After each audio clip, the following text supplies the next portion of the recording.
Muy buenos días, les damos la bienvenida. Vamos a continuar con el segundo módulo de la mañana. Estamos al aire ahora. Vamos a esperar unos 2 minutos para que el resto de participantes que están esperándonos en el aula, la sala de espera virtual, vayan conectándose. Agradecemos a los participantes auspiciantes en este congreso. Les queremos recordar que es importante, por favor, que tomen en cuenta que la calidad de la conexión va a estar relacionada con el Internet que cada uno de ustedes disponga para ello. Por lo tanto, es importante que trate de conectarse a una red Wi-Fi estable. Así su conexión será de mejor calidad. Si en algún momento pierde señal o deja de escuchar la conferencia, por favor presione el botón rojo que se encuentra en la parte superior de las pantallas con la palabra reconectar. Inmediatamente regresará al aula. Todas las preguntas que ustedes están formulando a través del chat serán respondidas vía correo electrónico por los profesores participantes de esta jornada.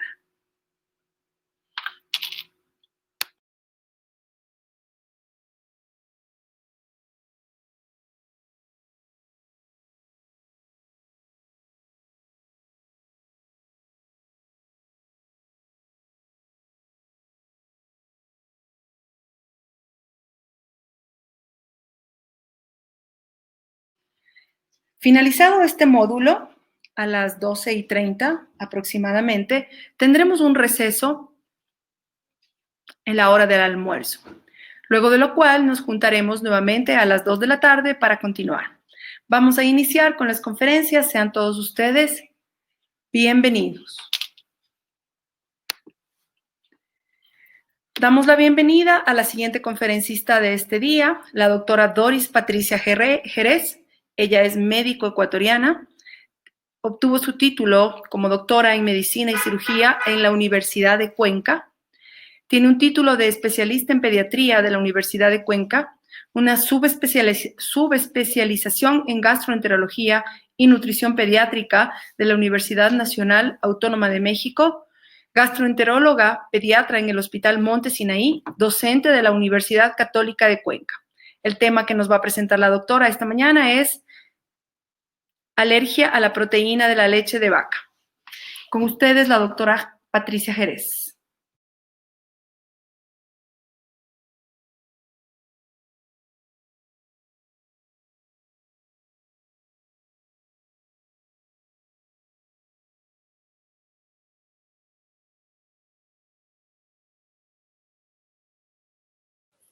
Saludos cordiales. Un agradecimiento por la invitación para participar en tan importante congreso. El tema que vamos a ver a continuación es la alergia a la proteína de la leche de vaca. Para hablar de este tema, primero debemos estudiar los mecanismos por los que se puede producir una reacción adversa a los alimentos. Y estos mecanismos pueden ser mediados inmunológicamente o no mediados por sistema inmune. Dentro de los mediados por el sistema inmune, debemos diferenciar los que son mediados por inmunoglobulina E, los no mediados por inmunoglobulina E y los de naturaleza mixta. Dentro de las reacciones adversas a los alimentos que no están mediados por el sistema inmune, debemos destacar la importancia de la intolerancia a la lactosa. Ahora nos vamos a centrar en las reacciones alimentarias mediadas por sistema inmune. Dentro de los que están mediados por inmunoglobulina E se encuentran y se manifiestan mediante urticaria, angedema, anafilaxia y también los síndromes de hipersensibilidad gastrointestinal inmediata. Dentro de los mixtos tenemos que destacar los trastornos eosinofílicos y dentro de los no mediados por inmunoglobulina E tenemos los síndromes clínicos característicos como la proctocolitis, la enteropatía y el síndrome de enterocolitis, de los que vamos a hablar a continuación. Centrándonos en lo que es la alergia a la proteína de la leche de vaca, Hasta 1980 se consideraba como una patología de poca frecuencia. A partir de esa fecha empezaron a notarse un incremento en su frecuencia y esto se atribuyó a la disminución de la lactancia materna y al aumento del uso de las fórmulas maternizadas. Este tipo de alergia es la más frecuente dentro del primer año de vida y pues se da por una respuesta inapropiada del sistema inmune frente a la proteína de la leche de vaca. La leche de vaca en 100 ml tiene aproximadamente 3 gramos de proteínas y se han identificado diferentes 25 tipos de proteínas, pero también tenemos identificados los principales alérgenos. Dentro de ellas, los 3 principales que son la caseína. Dentro de las proteínas del suero tenemos que mencionar la beta-lactoglobulina y la alfa-lactoalbúmina.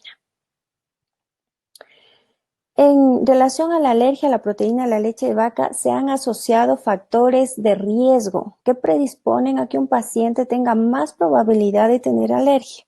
Dentro de estos factores están la historia familiar, hermanos, padre, madre que tengan antecedentes de alergia.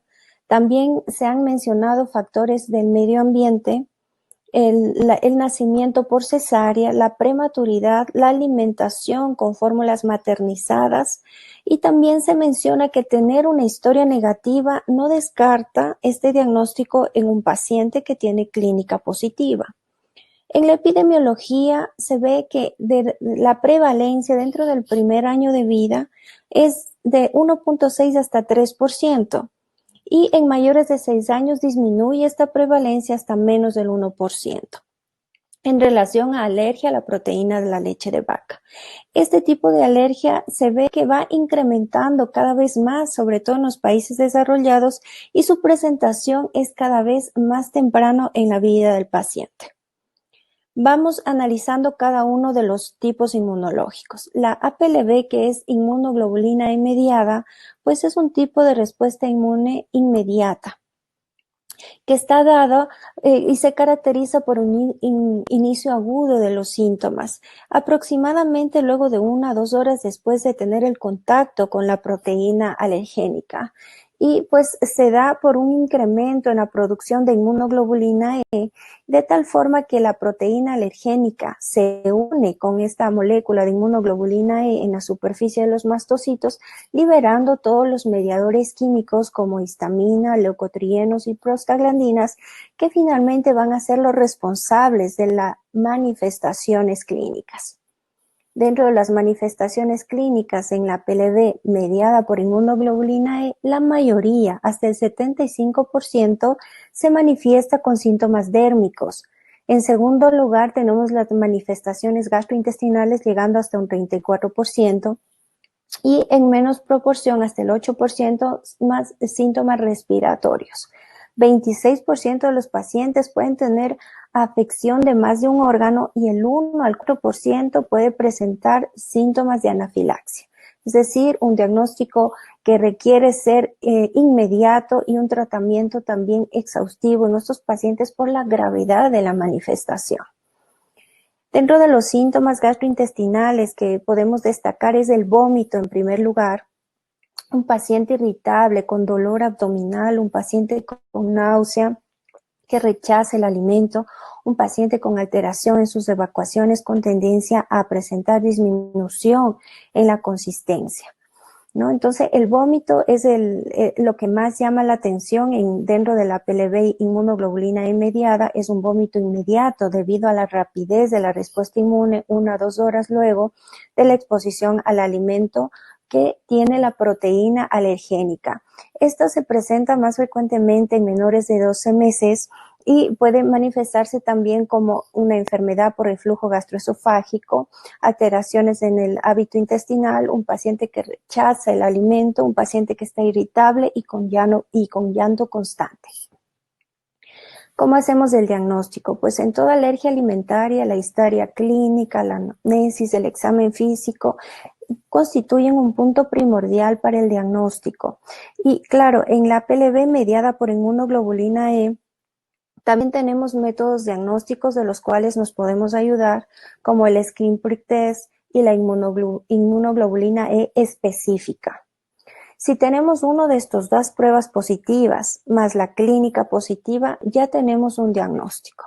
Para los casos en donde tengamos duda diagnóstica, quedaría el reto oral controlado, pero esto dentro de un ambiente hospitalario, por el riesgo que tenemos es que algún paciente presente un síntoma de anafilaxia, un síntoma agudo que requiera ser atendido inmediatamente. Dentro de la PLB inmunoglobulina mediada, hasta el 60% puede llegar, según algunas publicaciones, a confirmar su diagnóstico, pero una vez que confirmamos el diagnóstico, este debe ser revisado y actualizado regularmente, porque no podemos mantener un paciente con una restricción alimentaria dado que a lo mejor el paciente ya tiene tolerancia y esta restricción dietética puede llevar a generar costos, alteraciones familiares, nutricionales, sociales y recurrente atención médica. Ahora vamos a hablar de la PLB no mediada por inmunoglobulina E. Realmente la fisiopatología es poco clara, pero se han asociado varios tipos de reacciones por linfocitos, complejos inmunes, activación de complemento, interacción de células T, mastocito, neurona. Y en la mayoría de los casos no existe una prueba en donde nosotros podamos demostrar el mecanismo inmunológico implicado. Por lo tanto, en este tipo de alergia no mediada por inmunoglobulina E, la historia clínica y la prueba de reto oral constituyen el gold estándar para realizar un diagnóstico de confirmación.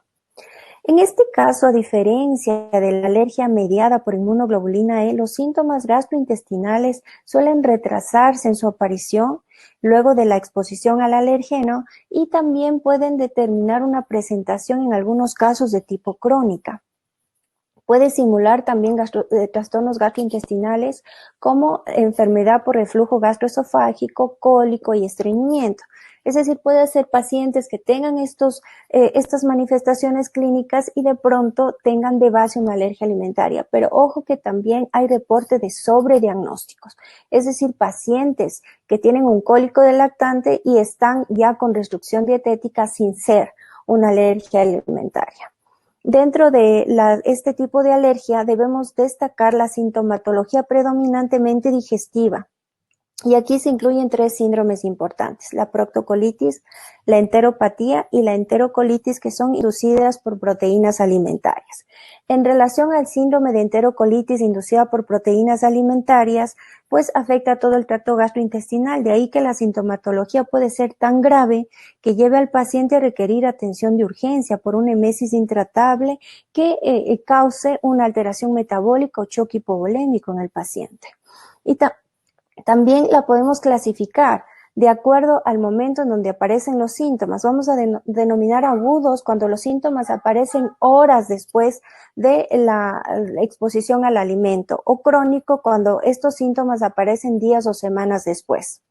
La gravedad también la podemos clasificar en leve, moderado, grave según las manifestaciones clínicas que tenga el paciente, y la edad de aparición también puede ser un inicio temprano cuando son menores de 9 meses, un inicio tardío cuando son mayores de 9 meses y la presentación en adultos que también está reportada cuando se den mayores de 18 años. Dentro de los tipos de alimentos que han sido identificados como desencadenantes, pues la proteína de la leche de vaca está en primer lugar.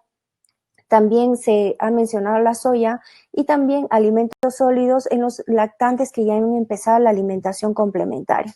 En este síndrome también hay la presentación atípica, es decir, un paciente que tiene un síndrome de enterocolitis inducida por proteínas alimentarias, pero que presenta inmunoglobulina E específica a ciertos alimentos. Esa es la presentación atípica. También tenemos criterios diagnósticos. Podemos hacer estos criterios diagnósticos y tener ya una guía para un diagnóstico clínico. Para estos criterios, pues el paciente debe cumplir con el criterio mayor y al menos 3 de los menores y relacionarse con la ingesta de la proteína a la leche de vaca. El criterio mayor sería presencia de vómitos en un periodo de 1 a 4 horas después de la ingestión de alimentos con proteína a la leche de vaca y ausencia de síntomas clásicos como cutáneos o respiratorios que sean mediados por inmunoglobulina E. Y dentro de los criterios menores, pues tenemos otros presentaciones clínicas como letargia, palidez, necesidad de acudir a un servicio de urgencias, necesidad de soporte de líquidos intravenosos, hipotensión, hipotermia. Otra manifestación clínica importante es la proctocolitis asociada a proteína alimentaria. En este caso, la mayor frecuencia de pacientes que reportados ha sido en lactantes menores y la mayoría de los cuales han sido alimentados exclusivamente con pecho materno. Y los síntomas se han presentado incluso en las primeras semanas de vida. El curso es transitorio y dentro de todas las alergias alimentarias no mediadas por inmunoglobulina E que afectan al tracto gastrointestinal, esta es la más frecuente. Generalmente la zona más afecta es el colon distal y causa una hematoquesia en lactantes, pero que por lo demás se les ve sano a los pacientes y no aparentaran tener ninguna patología grave. La fisiopatología explicada es que la exposición indirecta a las proteínas de la dieta materna a través de la lactancia estaría predisponiendo como un mecanismo desencadenante y también se han propuesto componentes inmunológicos presentes en la leche de la madre. Esto estaría causando una infiltración eosinofílica a nivel del recto sigmoide, que es la zona donde más se ha reportado. Y dentro de esta causa de por qué esta zona es la más afecta, pues se cree como hipótesis que las inmunoglobulinas secretadas en la leche materna pueden unirse a proteínas dietéticas que se liberan solo después de todo el tránsito colónico que ha pasado. El sangrado rectal en el paciente se resuelve de 72 a 96 horas luego de iniciar una dieta de exclusión con proteína de la leche de vaca, pero también se han reportado casos en donde se han requerido recurrir al uso de una fórmula extensamente hidrolizada en el 7% de los casos y hasta el 5% de los casos en donde han requerido una fórmula a base de aminoácidos.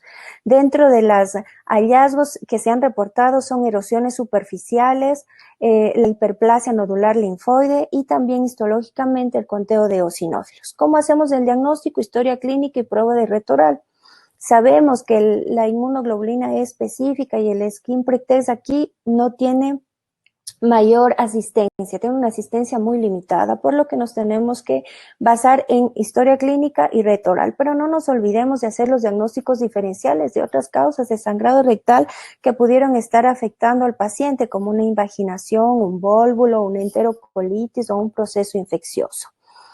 ¿Qué podría pasar con nuestro paciente? Puede ser que le hagamos el reto oral y el paciente siga con sangrado digestivo. En ese caso es necesario realizar los estudios colonoscópicos, toma de biopsias y analizar el examen histológico. También otro punto que debemos considerar es que una vez hecho el diagnóstico no podemos olvidarnos de que debemos retar o realizar una provocación alimentaria en cierto proceso del paciente. No podemos olvidarnos y mantener la restricción. La mayoría de estudios nos dicen que luego de mantener una restricción dietética de 6 a 9 meses es conveniente realizar una provocación alimentaria con la finalidad de iniciar ya una dieta abierta en el paciente. Bueno, también hay muchos estudios que se han publicado en relación a proctocolitis refractaria asociada a proteína alimentaria. En este estudio que les presento, que se publicó en el 2011, estudian pacientes desde los 15 días hasta los 6 meses. El síntoma principal en estos pacientes, en el 64% de los casos, fue la presencia del sangrado rectal y heces con moco, seguida de la presencia de diarrea, de erge y de cólico. El 64% de estos pacientes tenían antecedentes familiares de atopía. Todos los pacientes que tuvieron esta proctocolitis refractaria fueron amamantados exclusivamente y previamente las madres fueron sometidas a una dieta de restricción de proteína de la leche de vaca. Sin embargo, en estos pacientes, al ser refractario, también se llegaron a eliminar, dado que no hubo respuesta, empíricamente se eliminó de la dieta la soya, el huevo o ambos, según la evolución del paciente. Ahora, ¿qué se hizo en estos pacientes como una ayuda para detectar la alergia a los alimentos? Pues se hizo la aplicación de la prueba del parche. Si bien es cierto, no existe un consenso generalizado que apoye este estudio, sin embargo, les presento lo que encontraron en este estudio. Todos los pacientes tuvieron positividad para la lactancia materna, lo que afirma en el mecanismo fisiopatológico que veníamos estudiando. El 50% tuvo positividad para la proteína de la leche de vaca, 28% para la soya, 21% para el huevo, 14% para el arroz y 7% para el trigo. 50% de estos pacientes que tuvieron esta proctocolitis refractaria tuvieron positividad múltiple a algunos alergenos. ¿Y qué reportaron en la colonoscopía? El 50% reportó la presencia de eritema y erosiones de tipo aftoides a nivel del recto sigmoides. 21% reportó en la mucosa rectal hiperemia y edema y microerosiones. Y el 35% de los pacientes presentó una mucosa colónica hiperémica y edematosa. También, luego de realizar una colonoscopia, hubo reporte de hiperplasia nodular linfoide, y esta se la definió cuando se encontró grupo de más de 10 nódulos linfoides. La mayoría, el 42%, tuvo esta hiperplasia nodular linfoide localizada exclusivamente en ilion terminal, el colon izquierdo y en recto, y el 14% respectivamente estuvo ubicada en ilion terminal, colon y recto, y el 14% en ilion terminal exclusivamente. ¿Cómo hicieron el diagnóstico? En estos casos de proctocolitis refractaria se basaron en el estudio histológico y se confirmó mediante el conteo de gran número de eosinófilos en la lámina propia, al menos en una de las biopsias que se obtuvieron en los pacientes. El 43% llegó a tener más de 60 eosinófilos por 10 campos de alta potencia. El 67% tuvo conteo menor de eosinófilos, que estuvo entre 40 hasta 50 eosinófilos por 10 campos de alta potencia.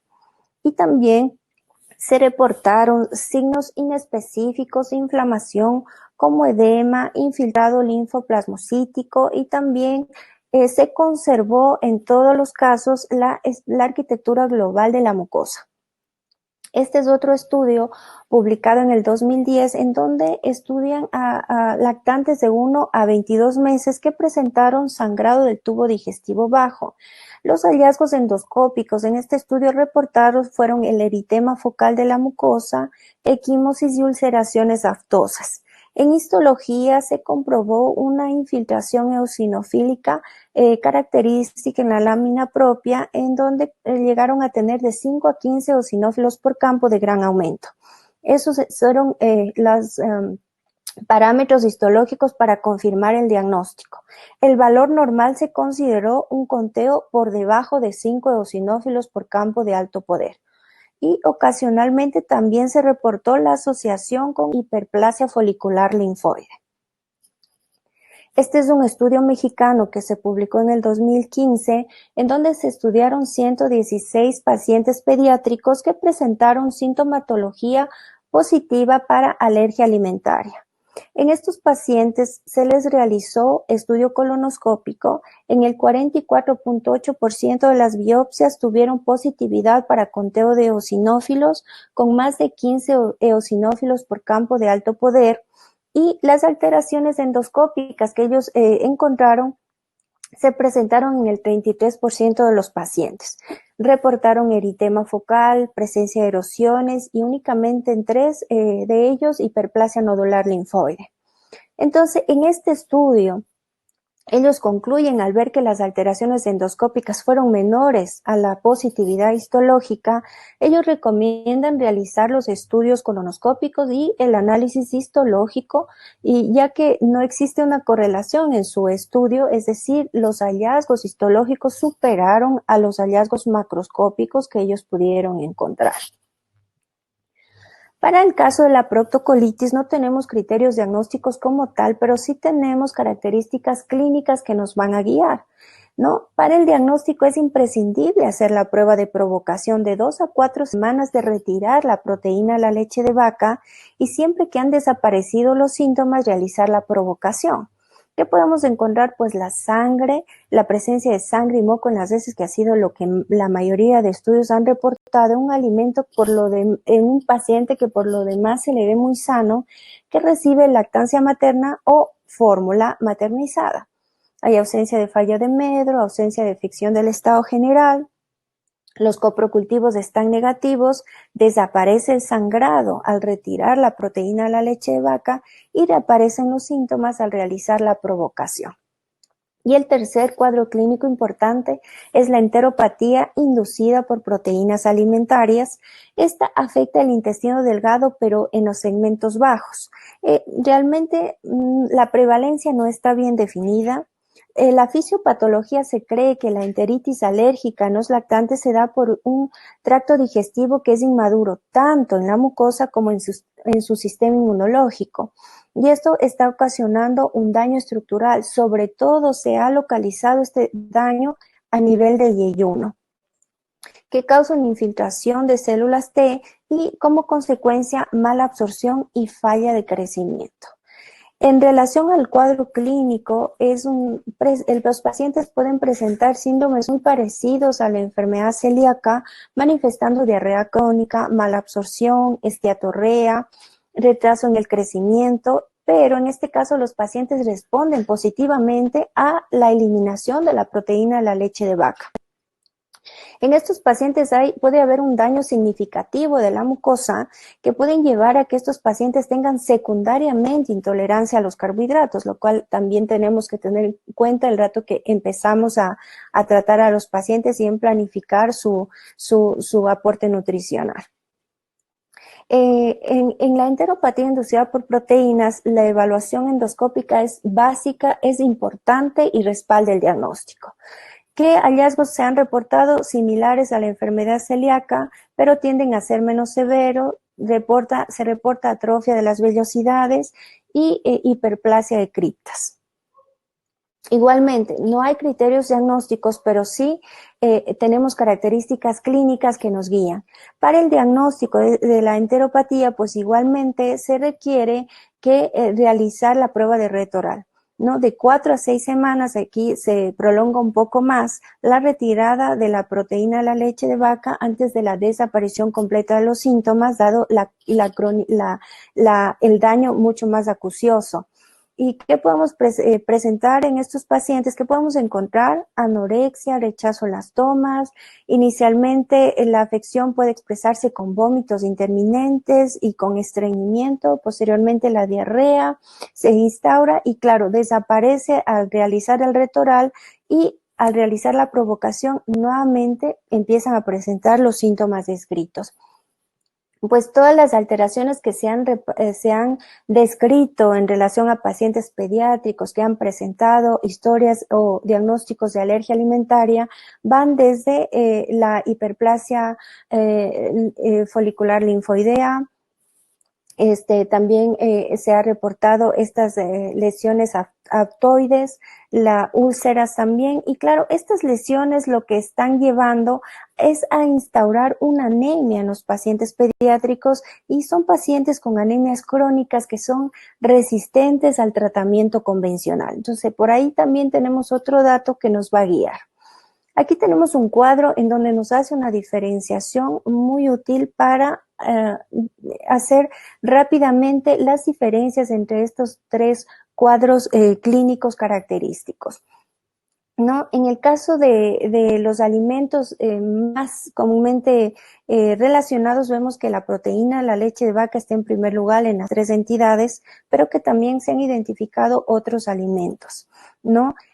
Cuando la alimentación que tenían los pacientes al inicio, la mayoría, en el caso de la enteropatía y el síndrome de enterocolitis, la mayoría estuvo alimentado con fórmula maternizada, pero en la proctocolitis vemos que la mayoría de pacientes estuvo alimentado con pecho materno exclusivo.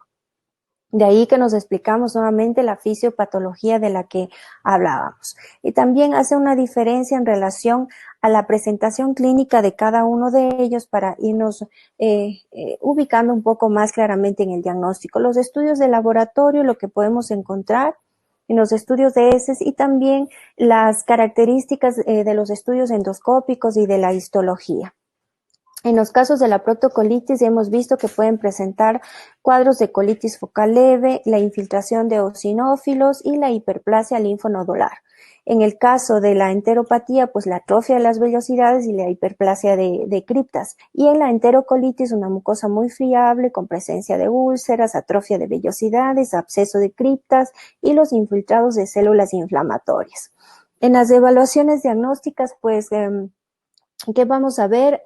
Ya sabemos que son no mediadas por inmunoglobulina E, por tanto, su utilidad es limitada. Sin embargo, acordémonos que en el síndrome de enterocolitis podemos tener la presentación atípica, en donde podemos tener inmunoglobulina E específica positiva.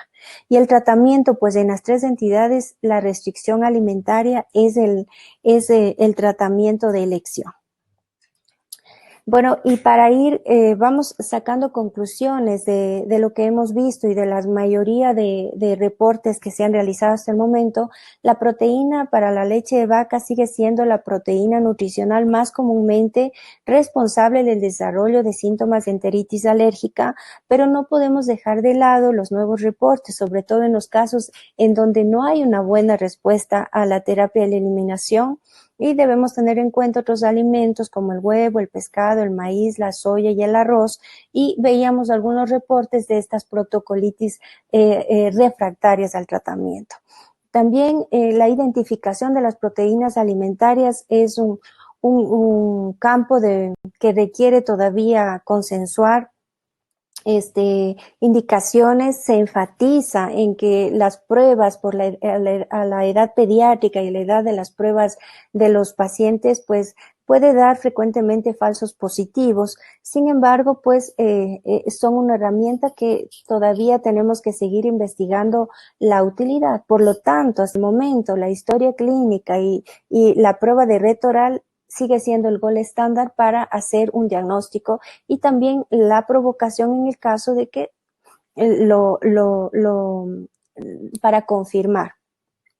La mayoría de autores está de acuerdo en relación al conteo de eosinófilos, que más de 15 a 20 eosinófilos por campo de alto poder es muy sugestivo de una alergia alimentaria a la proteína de la leche de vaca, pero vemos también que hay otros informes que hacen referencia a conteos de 6 hasta 10 eosinófilos por campo, en los que refiere que también puede ser muy sugestivo.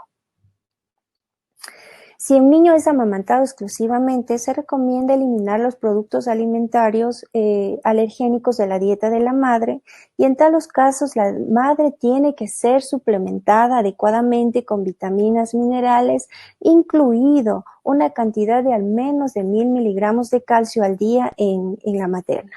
En el caso de síntomas enteropáticos en los pacientes, mala absorción, también debemos considerar que a lo mejor las vellosidades intestinales están muy atrofiadas y debemos considerar sumar el triglicéridos de cadena media para intentar recuperar nutricionalmente al paciente. Y pues nada más considerar realmente que toda la patología alimentaria está en investigación. Varios aspectos se han estudiado desde el nacimiento del niño y está implicando la calidad y la cantidad de su microbiota. Incluso desde el momento que nace, diferente la microbiota de un paciente que nace de parto normal versus un niño que nace por cesárea, diferente la microbiota de un niño que se alimenta de seno materno exclusivo versus a un niño que recibe fórmulas maternizadas, ¿no? Y ya sabemos la importancia y también de los factores medioambientales. Otra propuesta que se ha hecho en relación a las enteritis alérgicas es la alteración justamente de este sistema de microbiota, que se ha visto ya que en los bebés sanos tienen como bacteria dominante la bifidobacteria, mientras que en los bebés alérgicos, a pesar de ser ambos amamantados, tienen como predominio el Clostridium. Entonces, definitivamente hay mucha investigación todavía pendiente, pero que son datos que continuamente nos van dando luces para hacer un diagnóstico y evitar también sobrediagnóstico, ¿no? Mantener pacientes con restricciones dietéticas, siendo que a lo mejor no es ese el diagnóstico, o a lo mejor ya el paciente tiene tolerancia alimentaria. Con esto termino. Muchas gracias por su atención.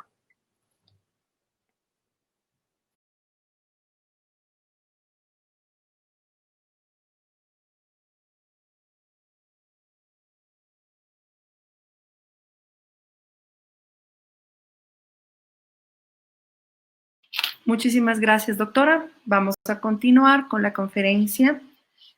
A continuación tenemos el tema síndrome colestásico de causa quirúrgica, con la intervención de la doctora Miurkis Endis Miranda de Cuba.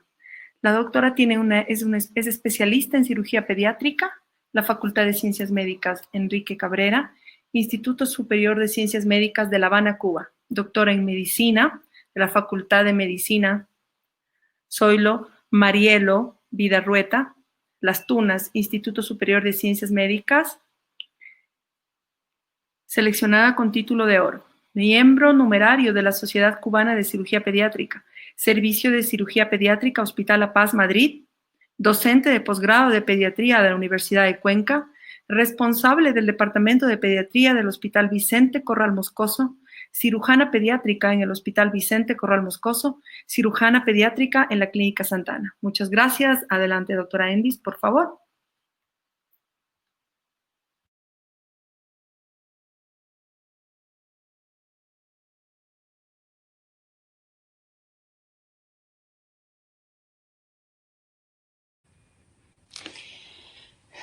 Muy buenas, muchas gracias a los organizadores del evento por la oportunidad. Estamos aquí con el tema colestasis, causas quirúrgicas, para hablar un poco sobre el diagnóstico, la conducta, tanto clínico como quirúrgica de las mismas en los niños. Remontándonos rápidamente hacia de dónde surge la palabra colestasis y qué es lo que ella engloba, la palabra íctero realmente no está registrada en el diccionario, que es algo que utilizamos en medicina con mucha frecuencia. En el diccionario de la Real Academia de la Lengua Española, lo que está registrado es la palabra ictérico o ictérica, que se refiere a la coloración amarilla. Cuando usted busca su significado, pues en botánica está dirigida a las afecciones que aparecen en las plantas por exceso de humedad, etcétera, que se ponen amarillas, y en la medicina es una enfermedad producida por la acumulación de pigmentos biliares en la sangre, y por supuesto cuya mayor expresión clínica es la coloración amarilla de la piel y las mucosas. La colestasis como tal no es una enfermedad, sino es un síndrome. Un síndrome clínico, como todo síndrome, está caracterizado por varios síntomas y signos. Tal es el caso de que la colestasis está dada por ictericia, acolia o hipocolia, coluria, y ya con una expresión humoral en un examen de laboratorio también se ven elevación de las bilirrubinas directas y de otros ácidos biliares. Normalmente, ¿qué ocurre? Tenemos un hígado sano. Cuando aparece un éxtasis biliar, cualquiera sea la causa, una obstrucción generalmente de las vías biliares extrahepáticas, aparece una acumulación de este tipo de sustancia que va a evolucionar lentamente hacia la cirrosis hepática con la formación de nódulos y por último aparece la hipertensión portal. Eso sería lo que ocurre normalmente si aparece una enfermedad que provoque una obstrucción de las vías biliares intra o extrahepáticas y no se le dé solución a tiempo. O sea, ese sería el curso natural de la enfermedad. La triada clásica de la colestasis, como veníamos conversando, es íctero, que es la coloración ictericia, que es la coloración amarilla de piel y mucosas, coluria, que es la elevación del color de la orina, pareciera una orina muy concentrada, pero extremadamente amarilla, y acolia, o sea, las heces se tornan blancas o prácticamente blancas. No hay que confundir, cuando uno ve en las deposiciones, no hay que confundir la acolia a el tinte que toman las heces acólicas cuando pasan por el intestino. Recordar que la bilirrubina se impregna en todos los tejidos del organismo y como parte del organismo es el intestino, pues todas las vellosidades intestinales también se pueden impregnar en bilirrubina. Y es por eso que muchas veces, ya sea por eso o ya sea porque el bebé orina a la par de que hace la deposición, pues eso puede simular que hay una hipocolia o que las heces están teñidas cuando verdaderamente hay una colia. Tan importante es hacer un diagnóstico precoz de una colestasis en los bebés, que de eso depende en la mayoría de los casos la evolución posterior que tenga el niño y que no aparezcan complicaciones, así como su supervivencia. No son pocos los países en el mundo que tienen instalado un score para que la familia, la propia mamá, sea capaz de identificar un síndrome colestásico desde edades tempranas. Es importante señalar que en el caso de la atresia de vías biliares, que es la principal causa de colestasia en los niños pequeñitos, muchas veces, el 90% de las veces, los bebés nacen y hacen las heces de coloración normal y aproximadamente entre la cuarta y la sexta semana empieza a aparecer el íctero y la hipocolia. Muchas veces ya ha pasado la primera consulta del pediatra y por supuesto no tiene por qué darse cuenta antes de que aparezca la enfermedad. La enfermedad es una enfermedad progresiva que aparece aproximadamente, como decíamos, entre la cuarta y sexta semana. Es por ello que en muchos carnés incluso de vacunación o carné del bebé, las madres en la parte de atrás tienen esta tabla de colores de las heces fecales para el niño. Y cuando aparece algún signo de alarma, como es entre el 1 y el 4, las madres normalmente alertan o acuden al pediatra por la alarma de que las heces de su bebé no son del color adecuado. Y eso ha ayudado a identificar precozmente, en el caso de la atresia de vías biliares, en muchos países del mundo. Tan importante es el diagnóstico precoz que eso se ha llegado.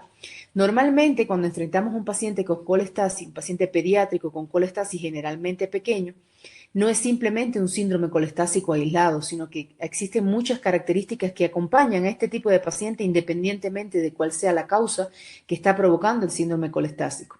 Como es el caso de la inmadurez hepática. Todos sabemos que el hígado nace, cuando el bebé nace, todavía tiene un periodo de inmadurez hasta aproximadamente los 2 años. El estado nutricional del bebé pequeñito no es igual al del bebé que ha crecido y que tiene más añitos de edad. Muchas veces estas enfermedades tienen un origen congénito y por tanto además hay malformaciones asociadas que pueden agravar incluso la evolución del cuadro.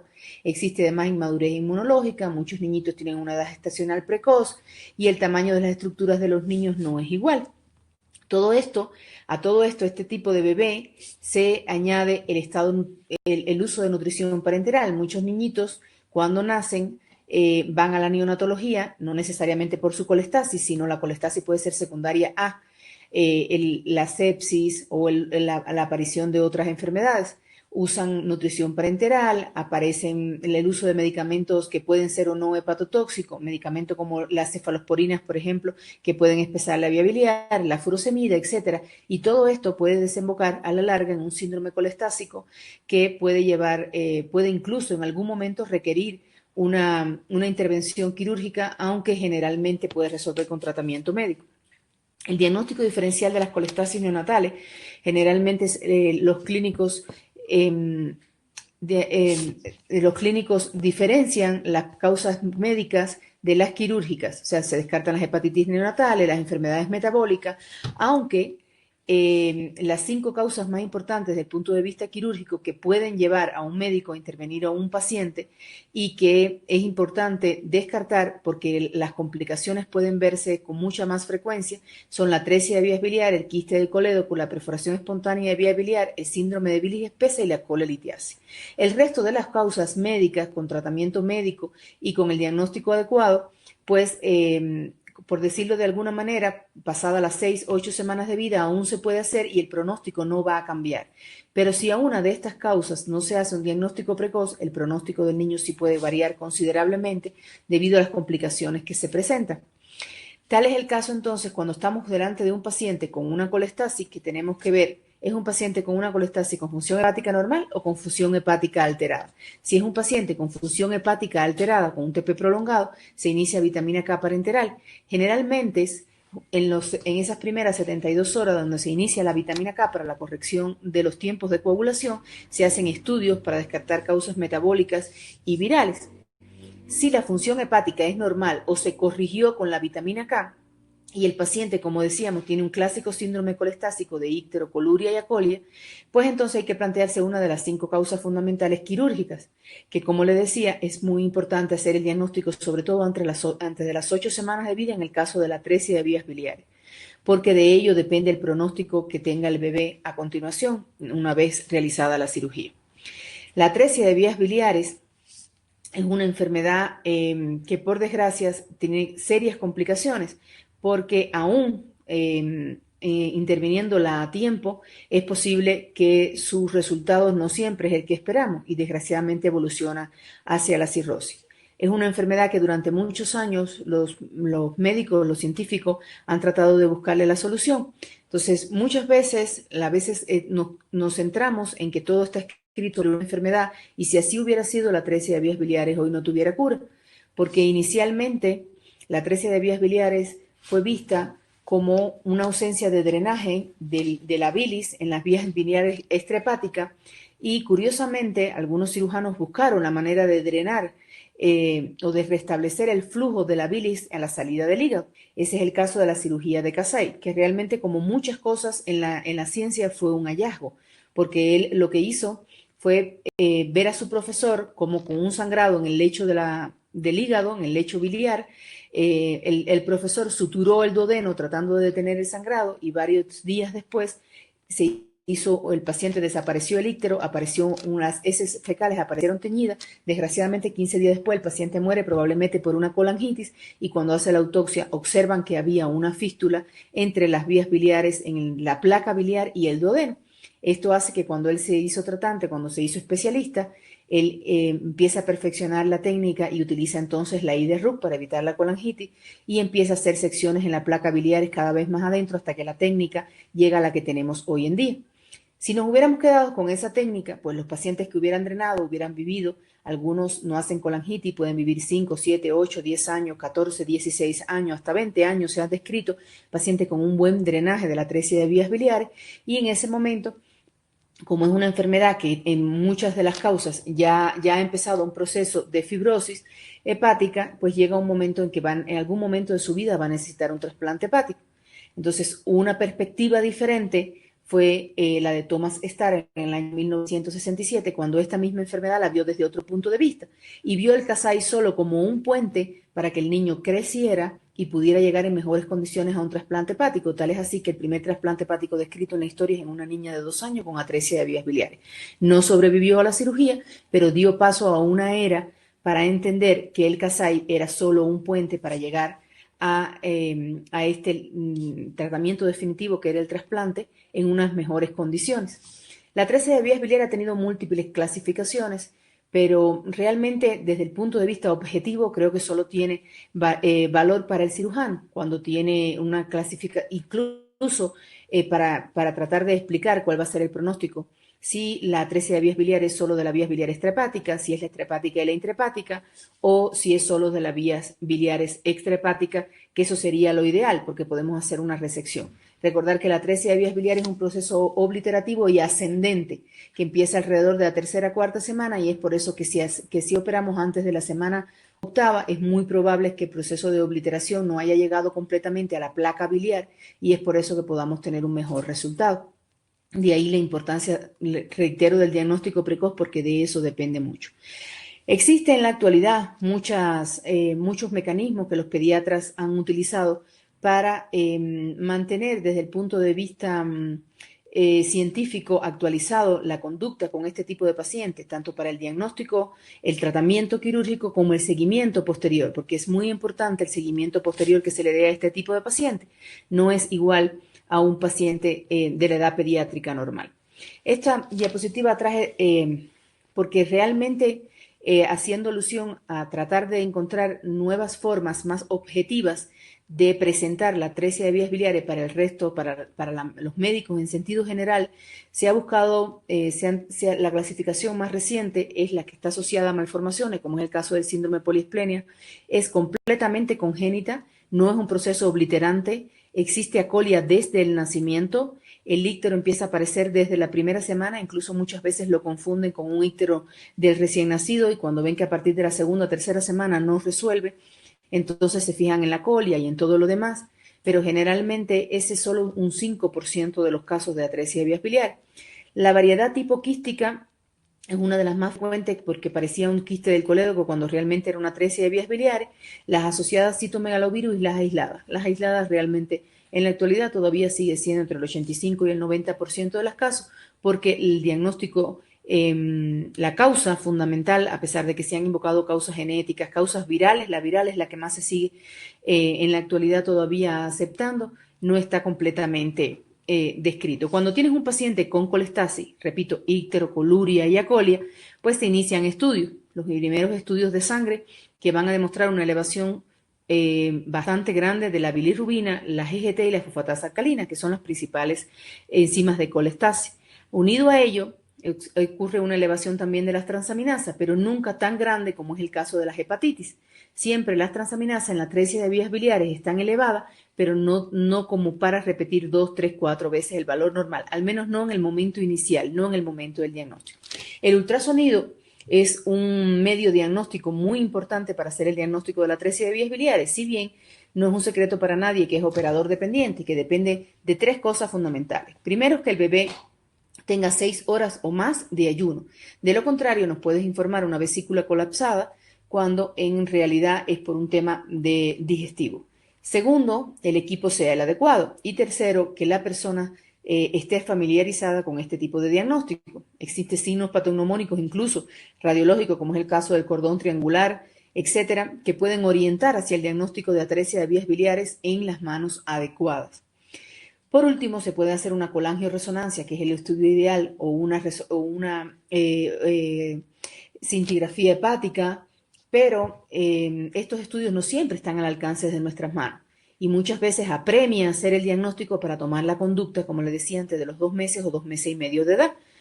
Entonces, muchas veces cuando creemos que se va a demorar mucho en tener los estudios adecuados, pues entonces se hace una colangiografía intraoperatoria, puede ser laparoscópica o puede ser abierta por una mini laparotomía.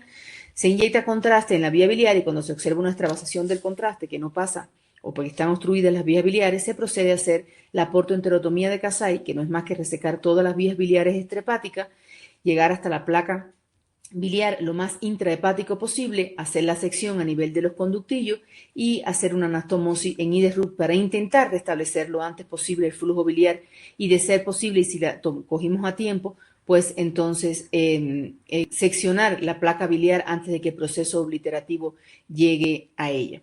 Existen detalles pre y postoperatorios que es importante ver en este tipo de pacientes. Preoperatorio, corregir las alteraciones de los tiempos de coagulación, la hemoglobina, generalmente son pacientes con anemia, y en los postoperatorios, pues desde el punto de vista quirúrgico tratamos de iniciar la alimentación lo antes posible y iniciar el tratamiento de sostén de la colestasis, que generalmente hace el pediatra o el gastroenterólogo o el hepatólogo, en este caso, que se ocupa.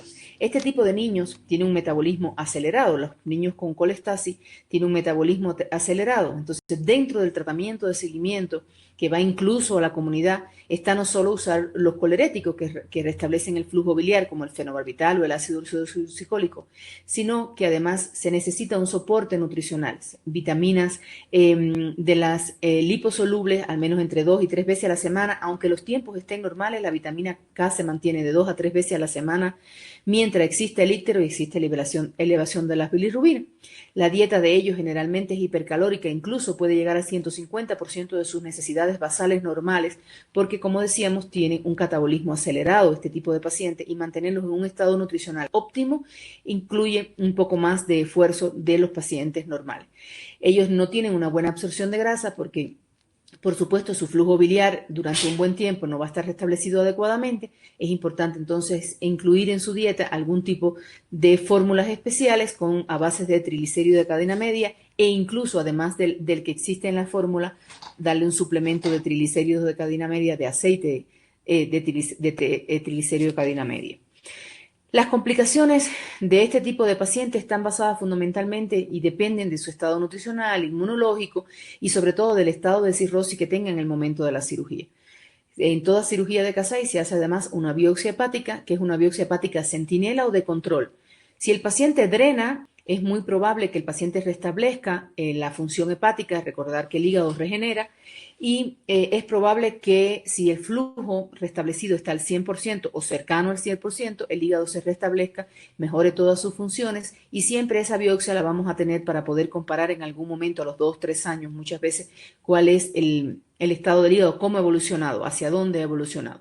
Otras veces, a pesar incluso de tener un drenaje adecuado, la cirrosis hepática ya está establecida, el daño hepático ya está per se, y realmente no es posible revertir el mismo a pesar de un buen resultado, de un buen restablecimiento del flujo biliar. Entonces, esa biopsia nos va a dar la pauta de en qué momento o no puede presentar el niño la necesidad, o puede llevarse ya a un trasplante. Entonces, todo tipo de cirugía de Kasai lleva aparejada una biopsia hepática que nos va a decir el grado de cirrosis que tenía el paciente en el momento de la intervención.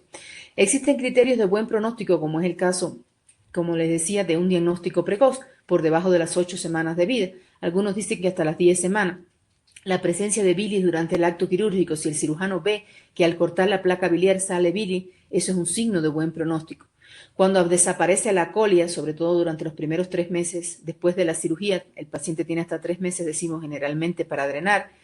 Cuando desaparece el íctero, cuando las bilirrubinas y las transaminasas se normalizan, cuando la biopsia está diciendo que existe un poco daño hepático previo a la cirugía, o cuando las variedades de atresia desde el punto de vista anatómico es solo distal y para arriba cercano al hígado, proximal al hígado, las vías biliares están bien, todo eso son signos de buen pronóstico porque quiere decir que se ha restablecido de alguna u otra manera el flujo biliar y el niño tiene posibilidades entonces de crecer, mejorar y darle la opción al hígado de mejorar.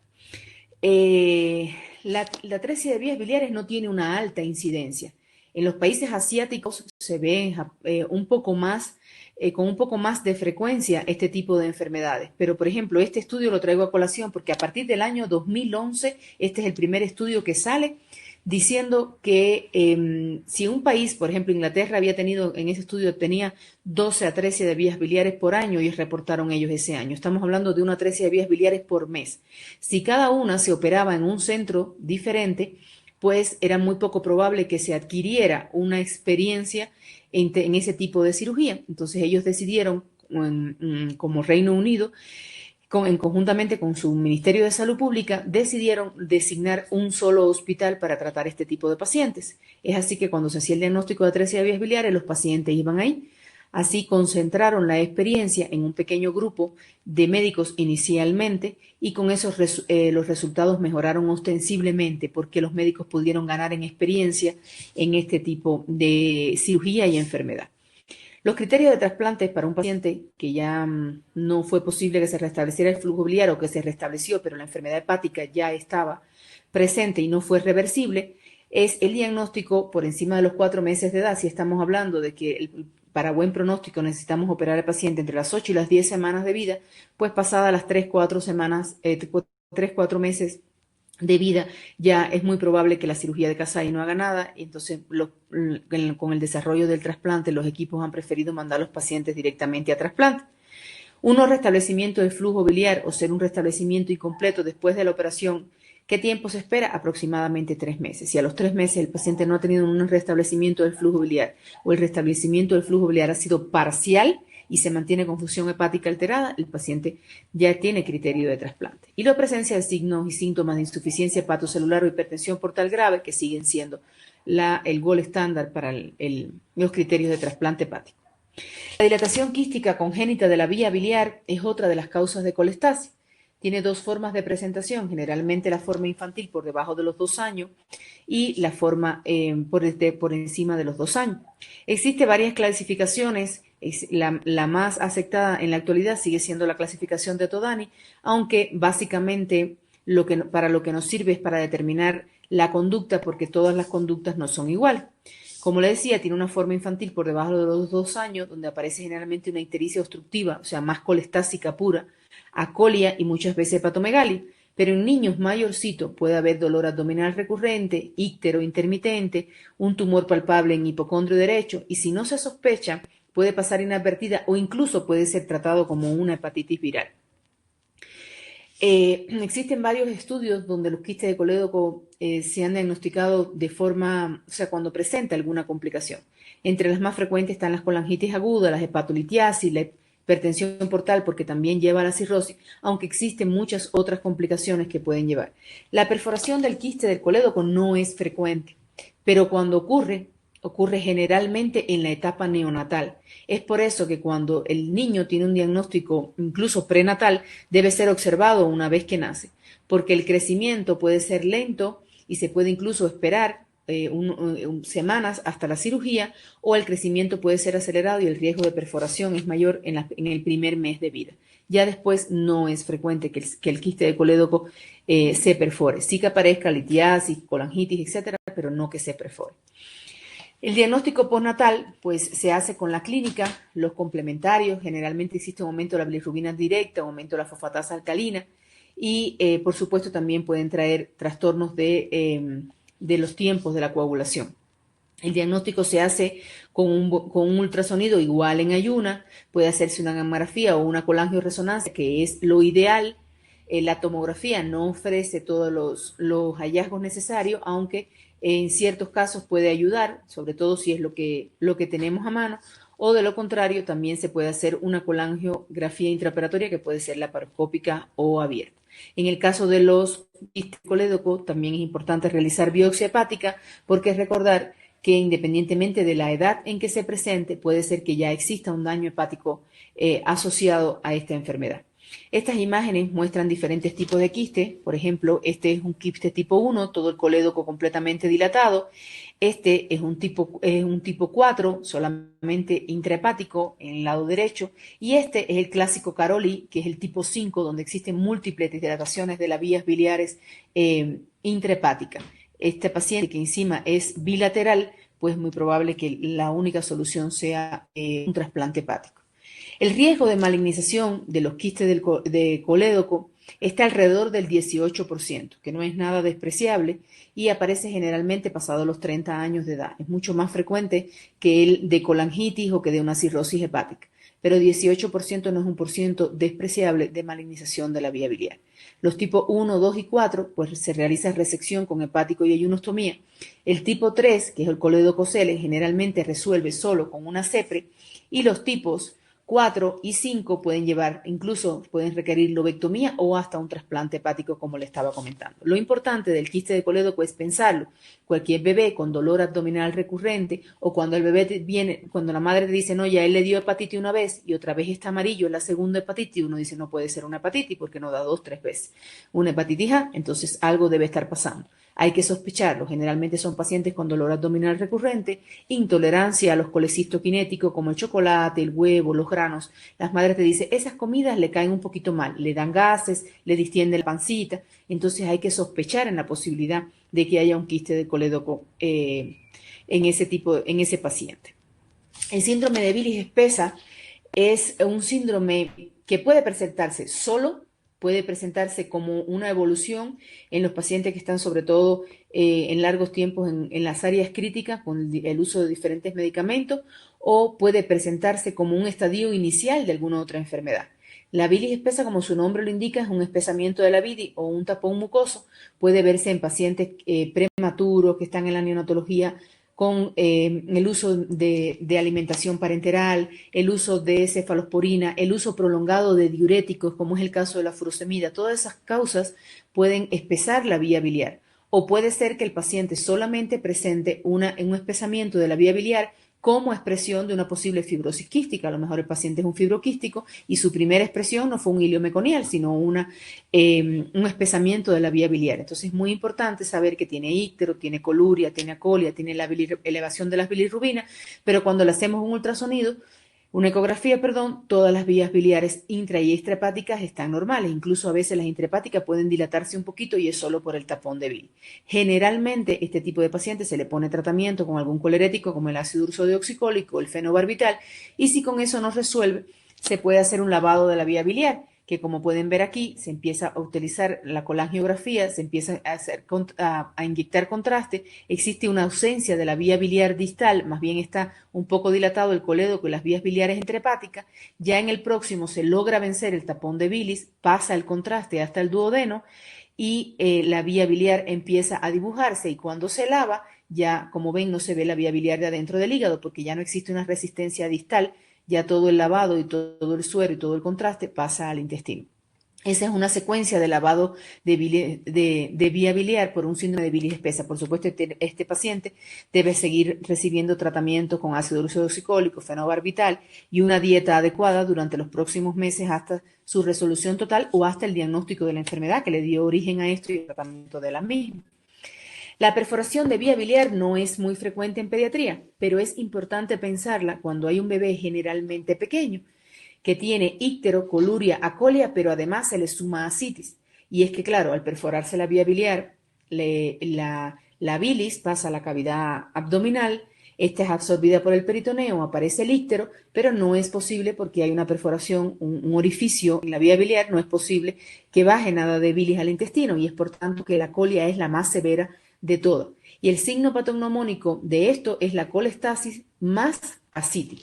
Este caso, por ejemplo, es un bebé que apenas tenía 1 mes y 2 días, que se presenta con mucho íctero, acolia y es ascitis. Hacemos una paracentesis y se ve el líquido ascítico francamente teñido de bilis, y cuando hacemos la colangia intraoperatoria, por aquí está, por ejemplo, esta es la vesícula, hepático derecho, hepático izquierdo, hepático común y colédoco. Las perforaciones espontáneas de vía biliar siempre son en la unión entre el cístico y el hepático común. ¿Por qué? Porque ese es el punto débil de la vía biliar. Recordemos que embriológicamente, cuando la vía biliar se forma la vía biliar superior con la vía biliar inferior junto con el páncreas, y ellas se unen en este punto medio y se canaliza. Lo que inicialmente es un conducto sólido se recanaliza para volverse un tubo por el que va a pasar la bilis. Y este es el punto de unión que embriológicamente une las dos porciones, la superior y la inferior de la vía biliar. Por tanto, es el punto más débil. Cuando la perforación de vía biliar va a ocurrir, siempre es en este punto. El tratamiento es francamente quirúrgico. Usted debe llegar a hacer una resección y por encima de esto hacer un hepático y ayunostomía estilo Casais. Por último y para terminar, las litiasis vesicular en niños no han tenido a lo largo de la historia en los últimos años, no ha tenido mucha variación, si bien muchas personas se han dado a la tarea de estudiar las causas, sobre todo en niños. Primero, no tienen la misma incidencia que los adultos. Y segundo, en los niños generalmente existe una causa secundaria o algo que lo conlleva una litiasis en las vías biliares, y no solo es la enfermedad, perdón, no solo es la obesidad, sino más bien puede estar asociada, por ejemplo, a enfermedades hemolíticas, puede estar asociado a largas estadías en la neonatología, con el uso de parenteral, como comentábamos, la prenatulidad, puede estar relacionada con sepsis, con el uso de algunos medicamentos, incluso en los pacientes que han requerido cirugía cardíaca con circulación extracorpórea. Recordar que el bypass extracorpóreo puede provocar una hemólisis y dar lugar a litiasis en las vías biliares. Muchas veces, si esas litiasis tienen un diagnóstico precoz, la conducta cambia. En la actualidad, las litiasis vesiculares tienen una indicación quirúrgica inmediata si ha dado signos de alguna pancreatitis, si son sintomáticas, si son dolorosas, si hay alteración de los colecistoquinéticos. Ahora, si es un hallazgo, si es radiolúcida, si es única, si es de aproximadamente 0,5 centímetros, y el paciente tiene alguna de estas causas añadidas, algunos autores prefieren utilizar el ácido ursodeoxicólico, aunque existen largos estudios que han demostrado que solo el 50% de los pacientes resuelven y que a largo plazo vuelve a aparecer. No obstante, es una opción terapéutica médica para evaluar su uso en dependencia de cada paciente en particular, porque hay pacientes que en ese momento no pueden ser operados porque tienen alguna otra conducta y es un problema de riesgo-beneficio. Es una litiasis única, no se va a enclavar en el colédoco, no le está dando síntomas, podemos poner ácido ursodeoxicólico porque apareció recientemente, porque estoy usando parenteral, etcétera, y es posible que esa sea la conducta, aunque en la mayoría de los casos inevitablemente necesita una cirugía con colecistectomía laparoscópica. Conclusión, la sospecha clínica de la colestasis es muy importante porque de ello depende el 80% de la evolución de los pacientes. Si hacemos un diagnóstico precoz, el tratamiento se hace oportunamente y el seguimiento se hace adecuadamente, el paciente tiene posibilidades de presentar mucho menos complicaciones. Es muy probable que podamos recuperar o evitar el daño hepático que todo esto trae aparejado, y el paciente puede tener mucho mejor pronóstico, incluso puede evitarse el trasplante hepático a largo plazo. Espero que haya sido del entendimiento de todo. Estamos abiertos a las preguntas que puedan presentarse y, por supuesto, muchísimas gracias. Me despido con una frase muy interesante para el gremio médico, y es que cada vez que encontremos la respuesta a una pregunta, sembremos otra pregunta para poder seguir desarrollando la ciencia y por el bien de nuestros pacientes. Muchísimas gracias a todos. Nuevamente, gracias al comité organizador por la invitación. Ha sido un placer compartir con ustedes.